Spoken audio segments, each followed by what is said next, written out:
Good morning, everyone. Thank you very much for braving the rain and the storms and the winds to come in and see us. Today, Sam and I are going to be talking about starting a collision claim with some top tips. I've been asked to give you a plug for next week. On the 9th of November, we've got Challenging Arbitration Awards. So if you're not signed up for that and would like to be signed up for that, please sign up now. We're going to cover 8 topics. Sam is going to be dealing with jurisdiction, quantum, the CPR framework and security, and I'm then going to be dealing with evidence gathering in the immediate aftermath of the collision, the first CMC, evidence gathering once proceedings have started, and trial. And then we've got plenty of time for questions at the end. If you do want to ask a question at the end, can you put your hand up and a mic will be given to you so that we can hear everybody's questions. And in true COVID style, because I've got the clicker, Sam is going to have to ask in a Chris Whitty voice for the next slide. So bear with us while we take you through collision action. Sam. Thank you, Ruth. And hi, everyone. As you will have seen from the first slide, my name is Sam, and I'm one of Quadrant's more junior tenants. Ruth just helpfully outlined the talk that we're going to be giving today, and as you would have seen from, actually, we have the previous slide, please, Ruth. Oh, yes, there we go. Change it up, thanks. I'll be taking the first 4 of those bullet points that you can see. First, I'm going to be talking about jurisdiction and quantum, which are just some things to consider before the collision claim actually gets underway and is started. Then I'm going to move on to talk about the CPR framework and the actual practical steps of starting a collision claim. And then finally, I'm just going to leave you with some thoughts on security and how that all fits in the context of collision claims. And that broadly covers the start and the pre-stages of collision claims. And then I'll hand back to Ruth to talk about some more practical steps about evidence gathering and so on. And we should say the slides will be emailed to you afterwards. So in case you were really keen to make notes, you don't need to. There we go. Thank you, Ruth. Read my mind. Good. So the first thing I'm going to talk about is the jurisdiction and when the English courts will have jurisdiction over a collision claim. But the first thing, just to nail down before I do that, is to say what a collision claim actually is. Now, a collision claim is defined in statute. It's section 22 of the Senior Courts Act. And it's defined quite helpfully, if not a bit obviously, as a claim for damage, loss of life, or personal injury arising from the collision between ships. It does also cover some claims arising from manoeuvres and a failure to follow collision regulations, but by and large it's pretty much what you would expect, i.e. claims arising from collisions of ships.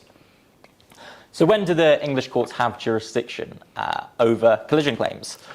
As I'm sure we're all aware from usual litigation, the general rule of jurisdiction is that the English courts will only have jurisdiction over a claim where a claim form is properly served on the defendant. But that general rule is subject to a few variations for collision claims. The first thing to note, the first difference, is that for collision claims, they have to be started in the Admiralty Court. So unlike in other claims, the claimant doesn't have a choice, even a limited choice, of where to commence proceedings. You've got to start in the Admiralty, although the claim can sometimes be transferred out to other courts, but you've got to start at the Admiralty in the first place. The second thing then is because we're in the Admiralty Court, there are 2 ways of starting a claim. And these are the ones on the slide up there. The first is in rem and the second is in personam. Now for anyone who doesn't know, a claim in rem is where you are claiming against the ship itself. And so you're looking to recover your losses from an eventual sale of the ship. Or at least by exerting economic pressure on the owners through the threat of a sale. And the reason why you might want to claim against the ship rather than the owners or the persons responsible themselves is because, well, first of all, you might not know who the owners or the responsible parties are. Secondly, even if you do know who they are, they might not have any assets, or you might be unclear as to their financial position, so you may not be able to recover losses from them. Or thirdly, they may well be, especially in collision claims, foreign entities who it's very difficult or even impossible to serve. And so in all of those cases, you might look to bring a claim against the vessel itself rather than the owners or the persons responsible for the collision. By contrast, a claim in personam is where you do sue the owners or the other persons responsible directly, and you'll be looking to recover your losses out of the assets that they have. Now, I mentioned before that the way to give jurisdiction to the courts is to serve a claim form properly, and I will be talking about the procedure and the method of service of both a claim form in rem and a claim form for in personam claims when I come on to talk about the CPR framework. But before I move on to that, I just wanted to note a few different jurisdictional rules between claims in rem and claims in personam. The most important thing to know about claims in rem is that the claim form cannot be served out of the jurisdiction. So in practical terms, that means that the vessel needs to be in the English and Welsh jurisdiction before you can bring a claim in rem, or at least when the claim is brought. You can get cases where the vessel sort of is in the jurisdiction and then leaves after a claim has been started. That's okay. But by and large, the vessel needs to be in the jurisdiction. A claim in personam is a bit more complicated because in addition to service, there are also some other conditions on when the English courts will have jurisdiction. So you'll see there are 4 conditions up there in personam, only one of which has to be met for the courts to have jurisdiction. But they are that either the collision occurred in England and Wales, that includes inland waters, coastal waters that are viewed under the English and Welsh jurisdiction by international law. It also includes waters that are controlled by ports within English and Welsh port limits. All of those collisions are classified as happening in England and Wales. Or the defendant has their habitual residence or place of business in England and Wales. I won't go into the principles behind habitual residence. I'm sure we're quite familiar with those. But that also gives the courts jurisdiction. Alternatively, the courts will take jurisdiction if the incident or the same series of incidents has already been before the English courts. So if there are other proceedings that are addressing the same sort of facts, the collision, or if there's a series of collisions or incidents, if the English courts are already hearing those claims or have already heard those claims, then they will have jurisdiction over the new claim as well. And finally, the fourth and probably the most common way to give jurisdiction to the English courts is for the other side to submit or agree to submit to the jurisdiction. And the most common ways of doing that are either by jurisdiction agreement or by accepting the service of the claim form. Now, just before I move on from jurisdiction, if you're not going to rely on a jurisdiction agreement or submission of jurisdiction, so you're going to rely on one of the first 3 conditions there, it's also important to note that the English courts won't accept jurisdiction if there are any ongoing foreign proceedings in respect of the same incident or series of incidents. So in that case, either the foreign proceedings need to be discontinued or determined before the English courts will take jurisdiction. Okay, next slide then, please, Ruth. Okay then, so moving on to quantum. What happens in practice in collision claims is normally the trial is held before an admiralty judge who will obviously hear all of the evidence and come to a conclusion on liability, so whether the defendant is responsible or not to pay. But once that determination has been made, the admiralty judge usually won't determine the quantum or assess the damages of the claim. Normally, the judge will refer it to the admiralty registrar to determine separately. And so what that means is that at the start of a collision claim, quantum always seems quite far off.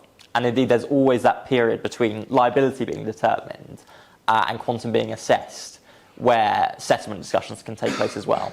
So it's quite tempting to think at the start of a claim, well, quantum is sort of out of sight, out of mind. But in terms of strategy, it's actually pretty important to bear in mind right from the early stages. For several reasons. The first is to be able to make an assessment as to whether, commercially speaking, the costs of fighting liability and taking the claim to trial is worth what you might recover. Secondly, you might want to, well, in fact, you definitely will want to make sure that you're gathering all of the relevant evidence as to losses, not only to assess your own possible exposure, but also to assist settlement discussions as well throughout the pre-action and the proceeding stage. So for those reasons, although quantum isn't really addressed right until the end, you do want to bear it in mind right from the start, really. Next slide, please, Ruth. Thank you. Works. Oh, we're back. Yeah, we're back. On this slide, you'll just see up there, we've listed 5 sort of useful resources.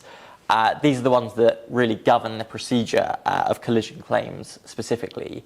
and will be quite useful for you to, we'll hand out the slides after this, and it'll be quite useful for you to refer back to if our talk isn't quite as memorable as we might have hoped. But the starting point you'll see in the top two conditions there are really part 61 of the CPR and practice direction 61. They set out in detail the rules for starting collision claims. Alternatively, for a bit more of a user-friendly summary, broad brush view, you'll see there's at the fourth bullet point, section N5 of the Commercial Court Guide, which also incorporates the Admiralty Guide. That sort of summarises the CPR without requiring you to sort of wade through all the pernickety language and references.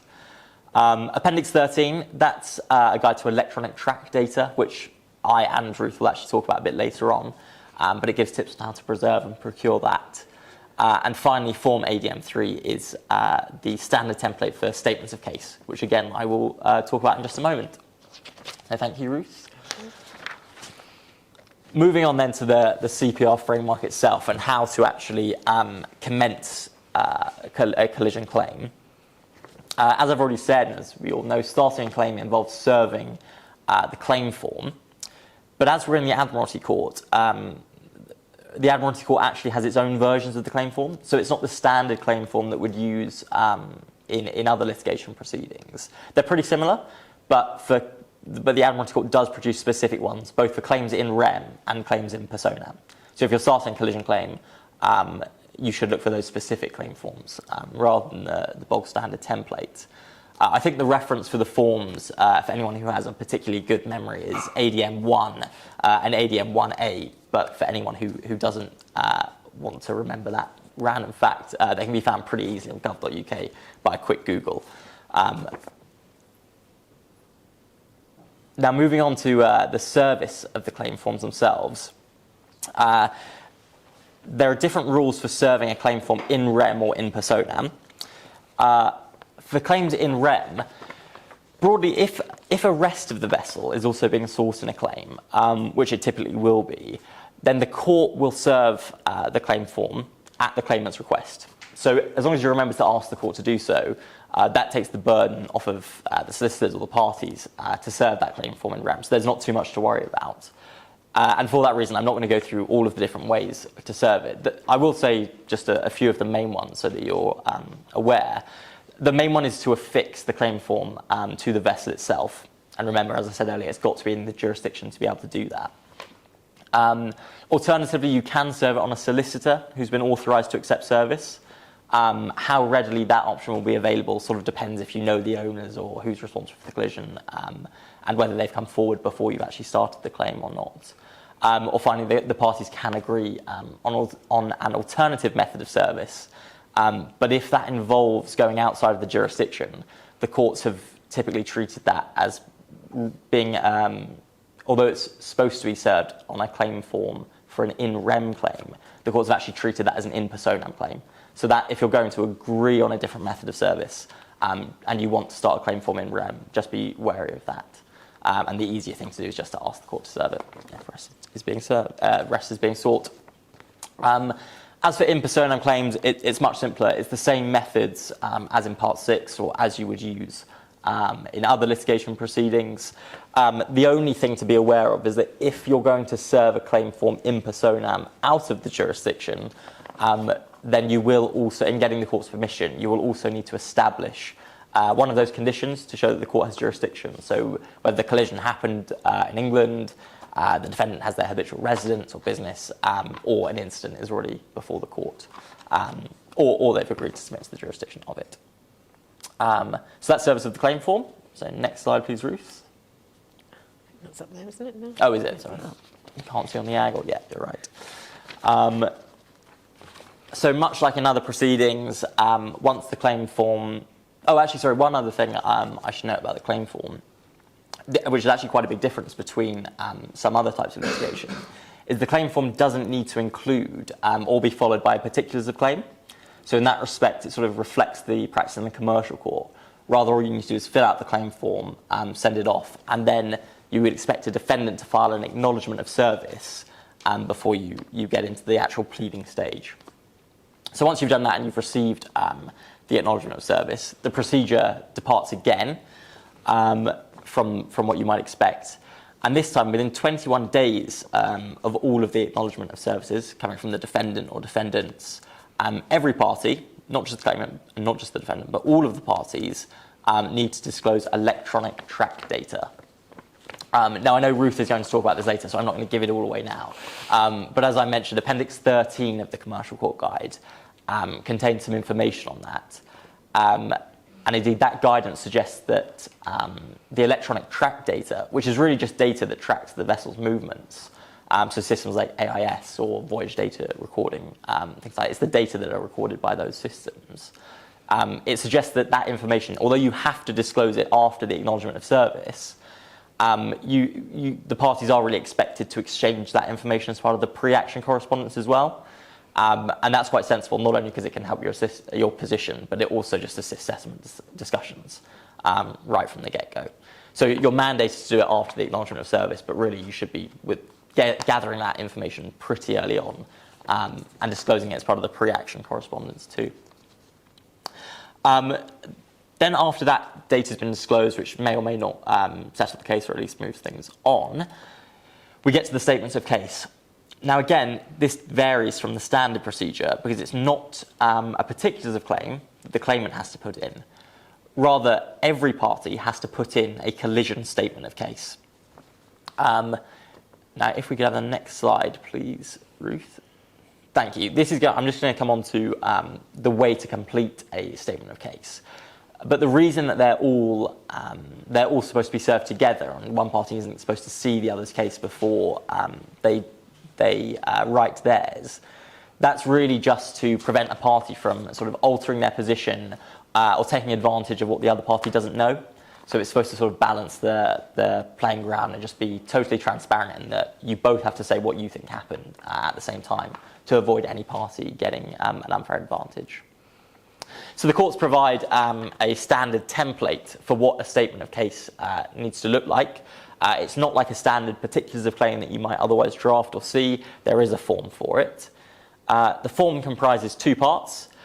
Part one is really just a list of questions that you would expect to be quite pertinent to the disputes. So things like the names of the vessels, the dimensions, draft tonnage, time and place of collision, wind, weather conditions, positions, alterations, signals given by each of the vessels, things like that, really the crucial questions in a collision claim.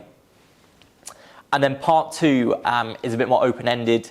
It just gives the party the chance to put their case as fully as they could. And this is really where what you might expect in a particulars of claim comes in to the statement of case in part two. And particularly, you'll see that it asks the party to put in part two the facts and matters on which it relies, specific allegations of negligence or fault, and the relief that they actually seek. So the part two is much more like a standard particulars of claim, and part one is just the standard questions that you might expect to come up. Next slide, please, Ruth. Thank you. Now, when you are drafting that statement of case, you also need to bear in mind that it is not a particulars of claim or defence or other standard pleading. Unlike in other pleadings where variations or amendments are quite fairly readily granted if there's no prejudice to the parties, when you're writing a collision statement of case, the approach of the courts is very much that changes need very good reasons or special circumstances to be warranted. And the reason for that is, as I mentioned before, the rationale of getting all the parties to do it together is to improve transparency. It's to prevent the other party from taking advantage of a hole in one of the parties' knowledge. And so if the parties could see the other's case and then change their statement quite readily, then that would sort of undermine that rationale. You'll see that the approach of the courts has been pretty strict for quite a long time. There's an example at bullet point 2 there, a case of the Miranda from 1882. And the courts wouldn't even allow the party there to amend a clerical error in their statement of case. So the courts can be pretty strict on this. Again, a more recent example you see at the bottom there from 2016, the court suggested that changes need the most special or exceptional circumstances to be permitted. So really the consistent message of the courts from 1882 all the way up to present day is to plead very carefully, because this may well be your one shot at it. Okay. Next slide, please, Ruth. Thank you. So once the statements of cases have all gone in, it used to be the case until relatively recently that would be the end of the pleadings stage. But I think from April 2023, the CPR rules were updated, and now we have defences and replies, as you might expect in other litigation. So each party has to file, it's not an option, you have to file a collision statement of defence in respect of the statements of case. Unlike the statements of case, there aren't any set templates for the defences. So the defences do resemble what you would normally expect in litigation. They're the same in that you have to plead whether you deny, admit, or require allegations to be proved. You've got to give reasons for your denials if you're contesting allegations, and you have to give your own set of events or facts if you're departing from what is in the statement of case. So it's a normal defence, really, and it needs to be filed within 28 days of the statements of case. Once all of them have been filed, only then do the parties serve the defences on each other. Okay, so again, the defence is being served at the same time to keep that transparency and to prevent parties getting an unfair advantage. And then replies are optional. So unlike the mandatory defences, the parties have a choice to put in a reply within 21 days. And again, that resembles what you'd expect in litigation, going through and denials or your own set of facts if you're departing. Thank you, Ruth.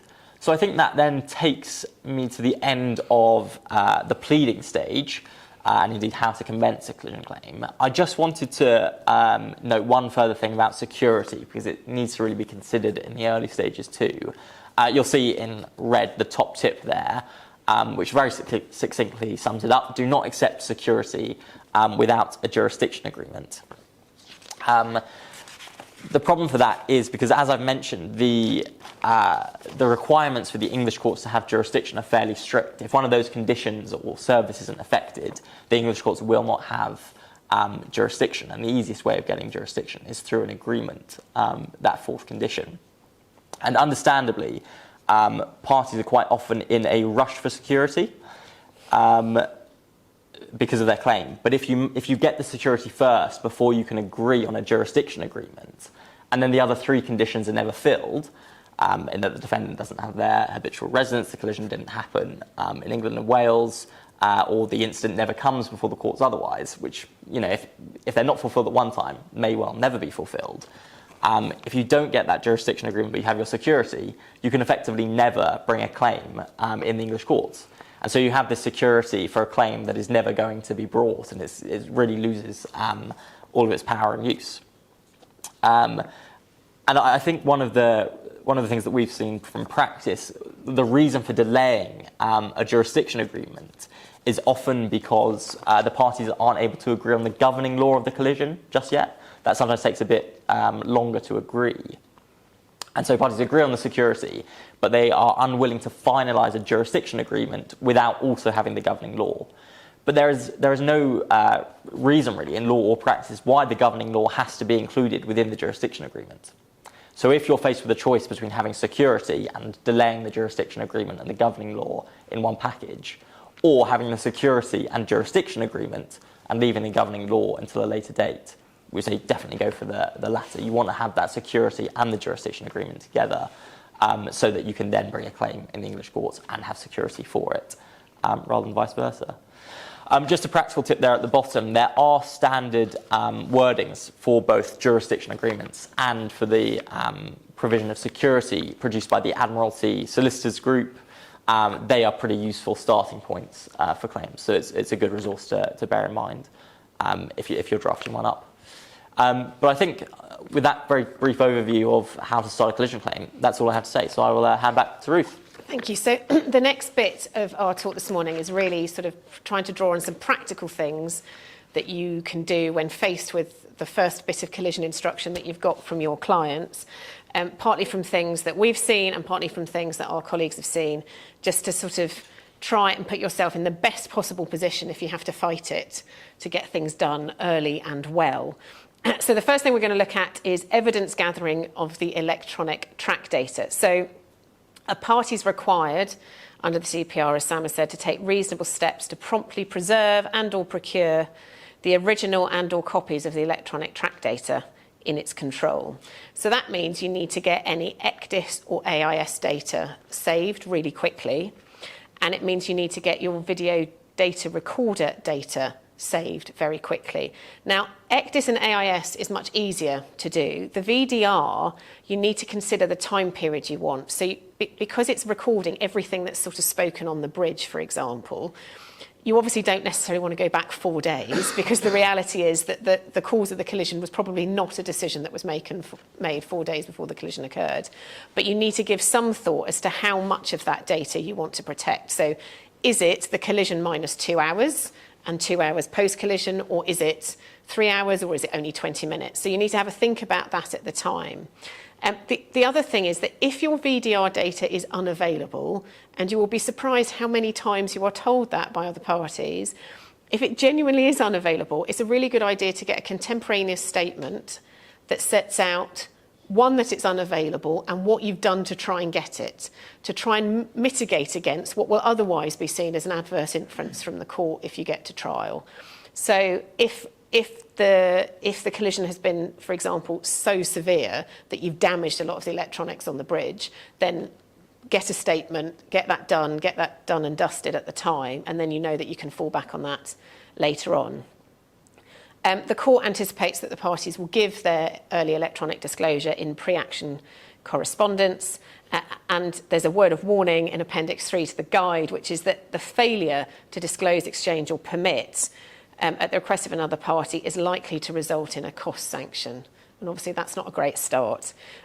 The other thing is that because the number of people that sit as Admiralty judges or the registrar are very small, it's not like a commercial court case where all your interim spats might be in front of a judge that's not your trial judge. The likelihood is that it's the people that will be carrying on with your claim that see all the intermediate spats. So if in fact you're going to get into a big fight about disclosure at the beginning, you need to be really careful about that, because you don't want that to taint the way that the judge sees the proceedings as you go forward. So it's really important to try and keep on top of your electronic track data early.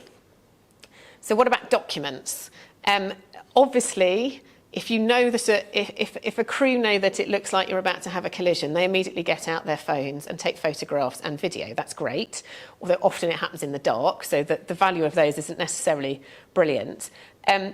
But what I would say as a top tip is you need, when you collect that information from the crew, when you go on board and you collect that information, it's really important to find out what time zone their phone or their camera is set to, and then try and work out what the UTC time is. Because what you really want to be able to show a court if you get to trial is a really nice chronological run of the incident happening and what the photographs show. But it's amazing how rare it is to be able to work that out, because often you don't have the metadata available when you're looking at it a year, 2 years down the line. And if someone had asked the crew at the time or taken a screenshot of the properties on their phone, it would be much easier. And so if you can get hold of that metadata early, that is helpful. Also a good idea to put the other vessel on notice, or other vessels, if it's more than a 2-ship collision, that they have got to preserve their track data. So in the immediate aftermath of a collision, particularly with foreign flagged ships, they may not have solicitors on the record. They may not have any idea that there might be an English jurisdiction agreement coming down the line. And so it's a good idea to get your owners to write to their owners, or the P&I clubs to write to each other to say, we're putting you on notice, we think this is going to be litigated in England, you need to preserve the track data. And that just helps, because if the track data then doesn't come your way, you can then point to it to the court to say, well, we did tell them we needed it, and you're more likely to get a cost sanction against them. Logs, obviously you need the logs, fair and rough if they keep a fair log. Logs are notoriously difficult to read in trial bundles, because by the time you get to a trial bundle, they have been photocopied umpteen times, and no one who's seen the original can even remember what it looks like. So when you get the logs, it's a really good idea to try and get them typed up immediately and get somebody who has seen the original to sign that typed copy to certify that it's a true and accurate representation. And that just means that there can then be very little dispute when you get to trial that the log in the scrawl actually says what it says. And the reason for rough and fair is that most ships keep rough logs, they don't all keep fair logs. And if you then get disclosed a log, particularly from the other side, that's beautifully handwritten, you think that, you know, something might have been changed. So that's why you need to make sure if they do keep both, you've got both available.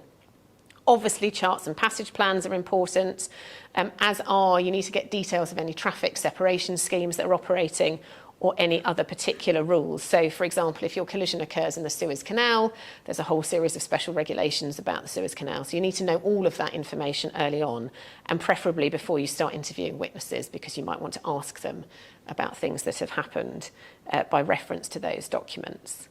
So, witnesses. Well, obviously, it's important to get witness evidence as contemporaneously as possible. And when you're doing that, we now have to really bear in mind the rules in Practice Direction 57AC prior to taking a statement, because ideally you would like to get your statement signed there and then, so that it's much easier to say to a court, well, this is genuine post-event, proper contemporaneous recollection. Obviously, if it doesn't get signed for another 2 years, that's not very helpful. So if you can get them done and dusted at the time, that's brilliant. But you obviously need to make them comply with 57AC. It's really important that you ask open questions, you use an interpreter if needed, and I would say try not to have a manager sitting in with the crew member. What happens in cross-examination, and I have seen quite a few times in collision actions, is that masters of ships will be cross-examined on a particular bit of their statement, and they'll say things like, oh, well, I said that because I felt pressure to do so because X, the manager, was in the room. Or they didn't have a proper interpreter and the person doing the interpretation was their manager. So you don't know, as the solicitor or the barrister doing the early interviewing, whether what's being translated is accurate or whether any extra pressure is being put on the party giving witness evidence. So it's a really good idea just to try and nip all that in the bud by being quite careful at the time about who's in the room. I think that collision cases are pretty unique in terms of witness testimony, in that the commercial court judges, if you ever speak to them outside of court about, you know, what they think about evidence and things, will tell you that very rarely does oral evidence make that much difference, because they expect everything to be in documents. The way that business is conducted, it should essentially all be set out in emails and WhatsApps and everything. That obviously is not true for tort actions, of which collisions are one. And so witness testimony is so important to fill in the gaps. So we can see from AIS or ECDIS what's physically happening in terms of where the ships are going. So you can see there don't tend to be very many disputes about the track that a vessel took or what angle it hit at or any of that sort of stuff. But in terms of what lights were displayed, what sounds they heard, what warnings they were given, those are things that witnesses can give genuine testimony to if they can remember, but you will not find in any of the documents. And so that's why witness evidence is so important in collision actions. I would say as a top tip, take all the questions you've got from part 1 of your collision statement of case and ask them as open questions as part of your interviewing process. I know lots of solicitors do that anyway, but it's just useful to remember that, so that when you come to draft your collision statement of case, if you need to litigate, you've got all that information at your fingertips. And as I said earlier, if it's possible to get your statement signed and compliant with 57AC at the time, please do so. You can always, when you get to the witness statement bits post-CMC, add in supplemental statements that deal with any extra things that have come out of the pleadings. But the evidential weight you want a judge to give to your initial evidence really requires them to be signed as early as possible. So we've now got to the stage where you've been on the site, you've got all the information, and you're now going to issue your claim form and your statement of case. Things that you need to consider for that, for the VDR: the length of the transcription, the translations that you might need. Often on the bridge, multiple languages will be spoken, because you might have a pilot speaking to fellow pilots in one language, you might have deck officers speaking one language, you might have other crew speaking a different language. And so all of that gets picked up by your VDR. But obviously, unless you are a multilinguist, you as the solicitor or the barrister will not understand all of what's going on just by listening to it. So you really need to think about those transcriptions, and you want to think about early on whether you want to get them agreed with the other ships so that you can then use them for the basis of your pleading. It's really useful to consult either an in-house master mariner or a navigation expert early on to see whether they agree that you as a lawyer say, well, I think Colreg 2 has been breached, what do you think? To make sure that your pleading is as accurate as possible. And as Sam said in his warning, you need to be really mindful that it's really difficult to amend your collision statements of case. And it's really, really difficult to amend Part 1. So you need to be armed with as much information as possible early on.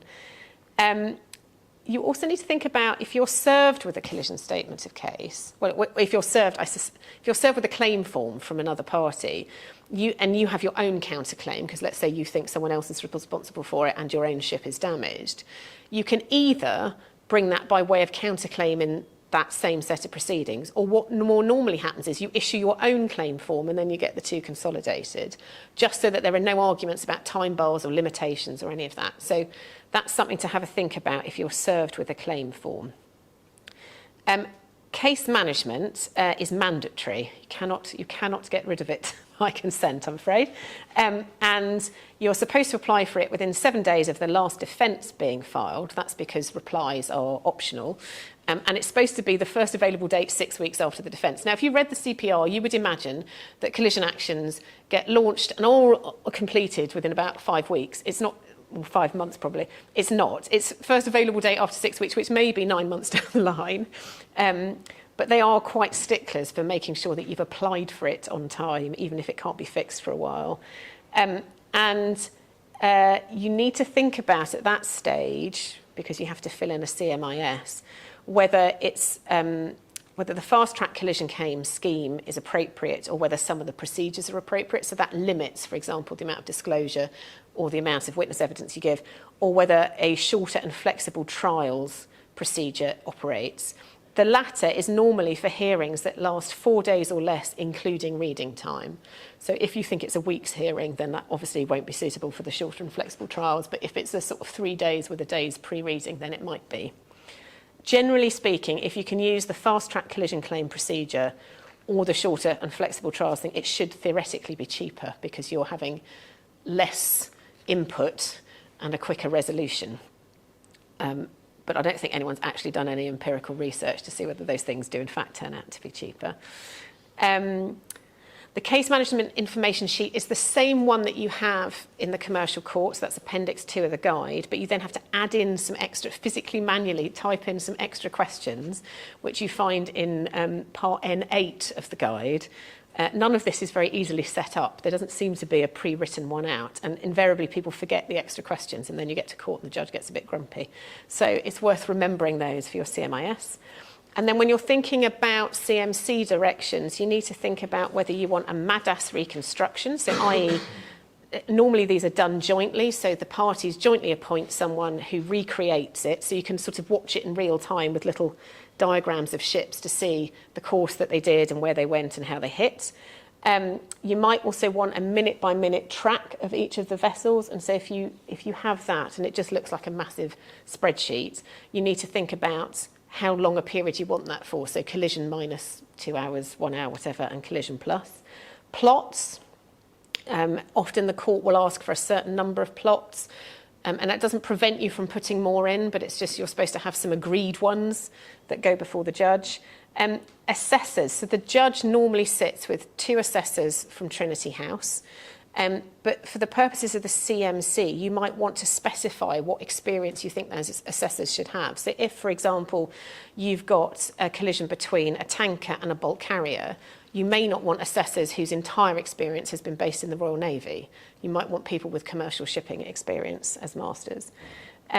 You will need an agreed VDR transcript from both ships, and you'll need provisions to deal with any disputes. So insofar as there's a dispute about what's said in English, normally the judge is happy for you to put in your CMC order that he or she will determine that by listening to the transcript themselves.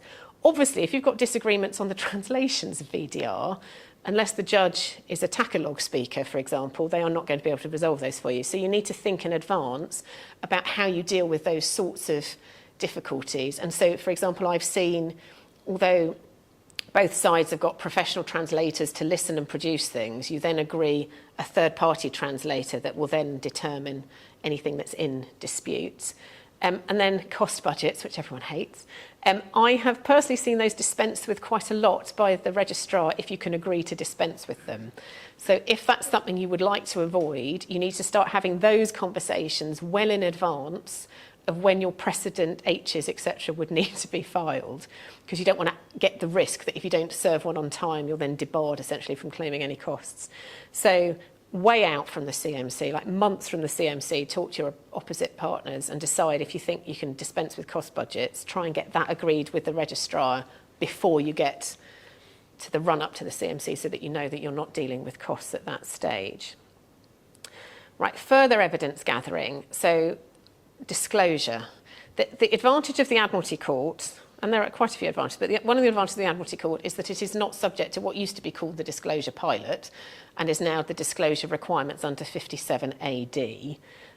So it is automatically excluded unless otherwise ordered. And what that means is you don't have to have initial disclosure. You do not have to have a disclosure document review. You can, in your CMC order, just say standard disclosure, which most people breathe a massive sigh of relief at. But what you might want to do is put in a provision in your CMC order that any application for specific disclosure is made by a particular date. The idea being that you don't want to derail the whole of your hearing timetable because it turns out when someone gave standard disclosure, they didn't give you the documents that you were expecting. And so that can be quite a good thing to build in, just so that you make sure that you've got enough time to deal with that.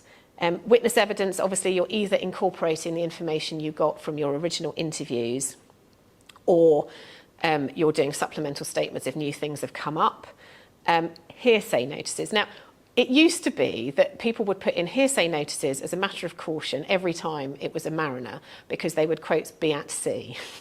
In 2020, during the pandemic, in a three-way collision case, the Admiralty Court heard evidence from people in the middle of international waters via remote satellite. So I think it is very unlikely that the court will accept away at sea as a reason why someone is no longer giving evidence, and to may in fact draw an adverse inference if they think that you could have got them to give evidence but haven't. So you need to be really careful to think about when you may or may not use a hearsay notice. Experts are generally not allowed in collision actions, and the reason for that is that the assessors are supposed to be experts sitting with the judge to assist with those areas of navigation. So it's very rare to ever get permission for expert evidence in a liability part of a collision action.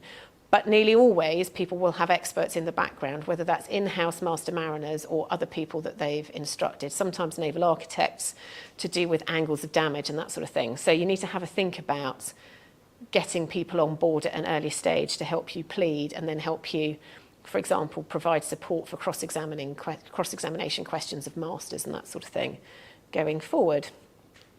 The trial, you have a PTR invariably before the trial, so that's a pre-trial review, and it doesn't often get dispensed with in collision actions.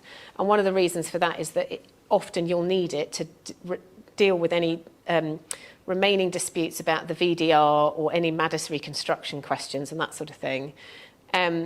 It's also worth considering at the trial itself whether you want to be playing bits of the reconstruction, whether you want to be putting in plots and photographs in your skeleton arguments, essentially having sort of what in international arbitration calls demonstrable exhibits, i.e. things that you can show the court early on that might help them understand the context at which the collision occurred. You need to think about court sitting times, particularly if witnesses are crew members who are serving on board ships, because one, they might be in a different time zone, and two, they need to not be on watch when it's happening. So if their watch is normal, normally 8 hours between 8 and 4 in the afternoon, then obviously that's your court time. So you need to have a think about how you're going to deal with that. And you also need to have a think about electronic bundles versus hard copies. In my experience, you obviously need a hard copy of charts and passage plans, and things that are really hard to read on screen you might want blown up on A3, because what you don't want is a grumpy judge getting out a magnifying glass trying to see things. You want to make their life as easy as possible, because it makes your life much easier going forward. And so to wrap up before we get to questions, some sort of top tips. As soon as the collision instruction lands on your desk, consider jurisdiction and security. Collect information and evidence on quantum so you know tactically what you need to be doing, and try and evaluate the claims that you've got and claims that might be made against you. Consider what information you need to file your collision statement of case and then work backwards so that you've got it. And if you are going to have an in personam claim, which is what most of them are, because often the in rem claims, the ships don't come here after they've been involved in a collision somewhere else, it's really important to identify the corporate owner, the registered owner of the ship, and whether there's a bareboat charterer, because otherwise you may find yourself suing the wrong person and then be out of time to sue the right one. So that was a bit of a whistle stop of collision claims. Does anyone have any questions? Hannah's got a microphone. Yeah. Hi, thank you. Keith Robury. Is this on? Yeah, we can hear you. Just a question. Oh, very on. There we are. Gathering of witness evidence. So the traditional approach was, you send out a master mariner who goes out, they collect the documentary evidence, and then they sit down with the crew members and they put together the statements with reference to those documents, which helps avoid getting 10 completely contradictory stories about what happened.